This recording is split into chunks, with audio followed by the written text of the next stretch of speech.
3D cake for today's video. So, ayun, first up kong gagawa ng ganito. And ayan yung sinend na design ng client. Sabi ko, never pa ako nakakagawa ng ganitong design. Then, nagsend ako ng price. And sabi ko, hindi na muna ako mag-a-add ng fee para sa effort na ginawa ko. Kasi baka naman mamaya, diba, hindi ko naman magawa ng tama. And so, ayun, ito yung nireply niya. Ang saya lang na may tao nagtitiwala sa'yo kahit wala pang proof na kaya mong gawin tong bagay na to. At the same time, sad naman dahil mas nakikita pa ng ibang tao yung kakayahan mo kaysa mga taong kakilala mo. Drama yarn. Anyway, 6x3 pareho yung size ng cake na yan at kinorte ko na rin siya. Actually, di ko pa gusto yung korte niya. Gusto ko sana yung tipong masarap pisilin yung cheeks niya. Yun yung next na aaralin ko yung cutting. At ayan, nalagyan ko na rin siya ng whipped cream frosting. Kung nakita nyo kanina yung picture na sinend ni client, ayan yung cake sa harap ng 3D cake. Sa harap ng aso ba yun? O ng... Basta para siyang cinnamon roll na naka-shades. So ayan, naglagay na tayo ng frosting. And alam nyo ba, na mas mahirap gawin tong maliit na to kaya sa malalaking cake.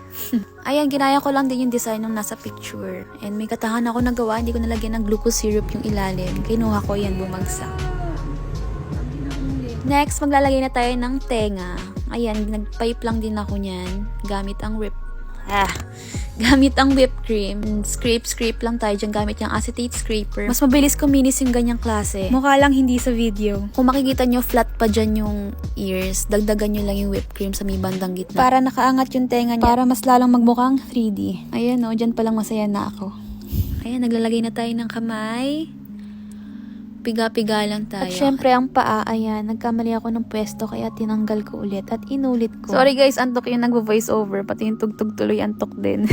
Ayan, di ba parang walang nangyari nung ginamit ko yung scraper na yun. So ayan, lalagyan na natin yung cake finally. And ayan, tinanggal ko ulit kasi nakalimutan ko na naman lagyan ng glucose syrup. And finally, nandyan na siya. Nalagay ko na. Dahan-dahan, baka masira na naman. Hindi ba ngangatog pa? Ayan, so, sisimula na tayo sa mukha. Sinimulan ko sa gitna para alam ko kung saan yung gitna. Malamang. Ano daw? Ayan, nilagay ko muna yung white lining. Siyempre, pagka dark agad yung nilagay nyo, pag nagkamali, mahirap nang burahin. Baka kumalat lang yung dumi.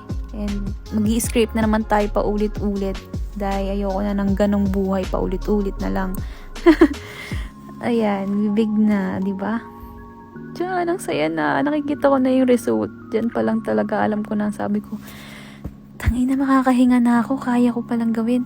So, ayan yung diamond. Since yung pinagayahan ng cake, may hawak na to is 17. Ayan, may dadaan mo ng bata.